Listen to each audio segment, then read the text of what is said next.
Iwebulo. Welcome to the mind once again, a place of revealing. How are you winning? And I hope you're winning very strong. I trust. The last I checked, everybody is okay and everybody is alive, and so we move. So somebody asked me a question. How do I know I have forgiven my sister? you know People are asking questions because some people, they don't even actually know, despite the fact that they go to church, and they see most of their questions. If you neglect it, that means that the work God sent you to do, you have not been able to do it. And so I'm gonna treat unforgiveness this afternoon, and the meaning of forgiveness, and what happens when you forgive your brother or when you forgive your sister. Because look, our daddies, our pastors, and our GOs, most of them don't get to touch this topic from year to year. And so it becomes something to worry about, because when something is not said or is not told to people, they begin to feel that, oh no, maybe this thing is not important. But listen, this is one of the most important.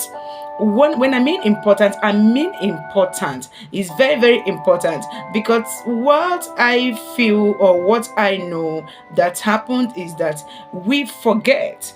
All right, we forget. So welcome to the mind. I'm your host Emma C on YouTube and Instagram, and of course on Facebook you see me there at Emma C, and on Instagram I'm your girl there at I'm the Emma. So please subscribe for a better suggestion, output, discovery on anything. You can ask your question there, and then you can go through other videos that by the grace of God we've been able to pull down there.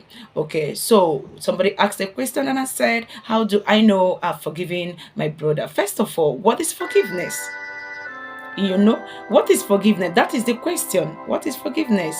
And then when you want to check, you find that forgiveness is taking love above wrong, taking love above pain, taking love above misunderstanding. Okay, and sometimes somebody can just give forgiveness not because the person is giving it to deserve it, but because you know that this thing is a trap on your soul. Forgiveness is a trap on your soul. Look, I said to somebody that you have to take your entire body to go to see a man to fornicate. But unforgiveness is just something that you just be in your house, and unforgiveness fly to your heart, and you begin to deal. You're in the church, you're not concentrating, you're angry over what somebody did to you, and you are in this office, you're in the market, you're angry because yes, you will not see this person. But now what happens is that after a while, all right, after a while of the anger, you forget, but you've not dealt with it. Because when you deal with it, you will find out that, look, yes, this is it. But when you do not deal with it, you find out that you are just carrying these grudges. You forget about it, and when you see this person, the pain comes back again.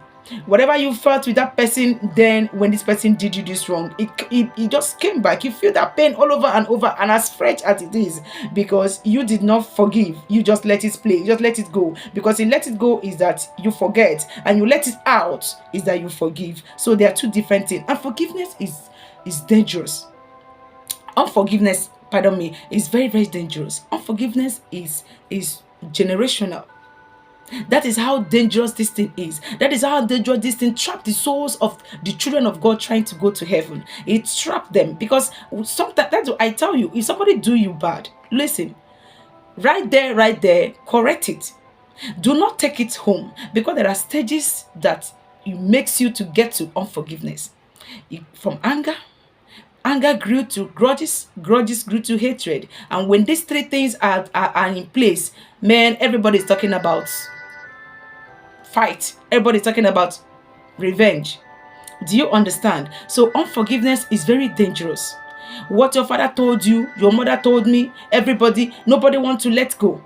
Even though this generation, they finished everything, they've gone, yet we're still in this thing, yet we're still in this mess, and we want to go to heaven, and we go to church, we forget that we've not forgiven somebody, and we cast all our offering, all our tithe and everything, and we think you're not. Even at that, God will bless you for that. But that thing, that particular thing, that forgiveness, because it's the commandment of God. I tell somebody, there are different between the laws and the rules that Paul laid down for the churches. And there are different between the commandment of God, which is the basis and the standard of life.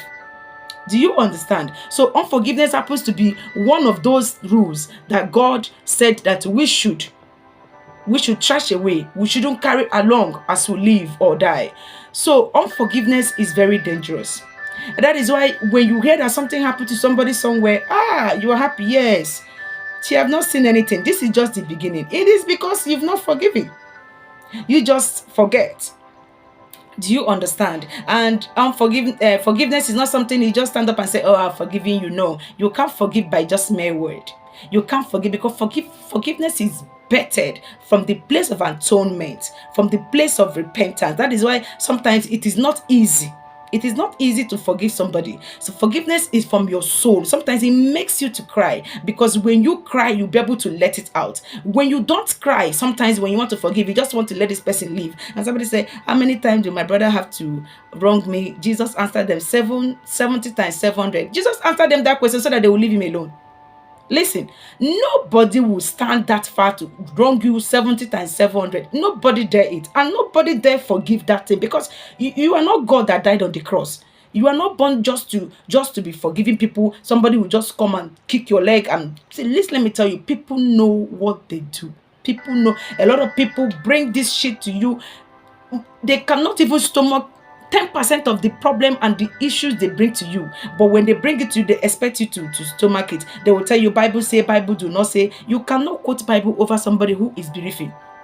You cannot quote Bible over somebody who is denied of something. You cannot quote somebody over somebody who was did injustice to. Because, see, forgiveness is not by time frame. It is not by time frame. You cannot, it's not when you said, okay, let me forgive this person tomorrow or next tomorrow. See, when somebody brings anything back to you, sit the person down, tell the person, trash it away so that you will save your soul. Because nobody knows when you are going home. I may not even see another person tomorrow, or you may not see me tomorrow. But while I live, I will make sure that I tell you my anger. If you decide to keep me quiet, if you decide to stay away, God knows that in my heart. And of course, baby, you can forgive without playing with the person. Because a lot of Christians will always mistake this thing.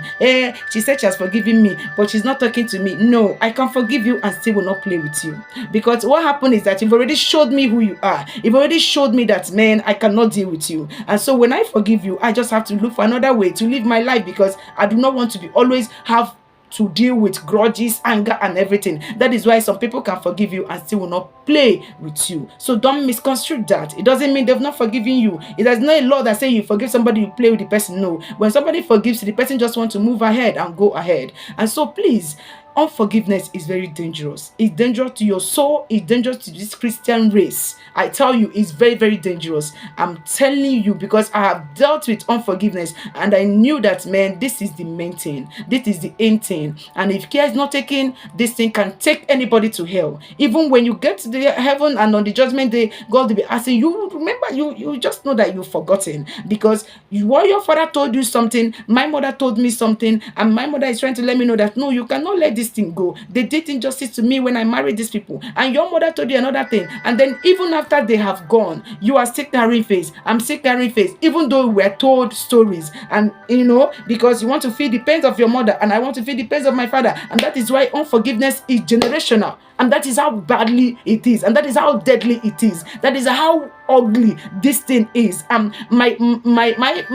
anger is that most of our daddies in the Lord, most of our fathers in the Lord, they don't remember to say this. They don't remember to teach people this. And it's because even most of our fathers and most of our mothers in the Lord, they're also guilty of this charge. Because, we are humans. At a time in life, reality comes to terms with the fact that we are humans, all right? And so when this thing plays and when this thing happens, we feel so bad. We feel so terribly bad, We feel so bad that, how can this person do this to me? And then sometimes somebody have did something to me and I say, God, you see this one?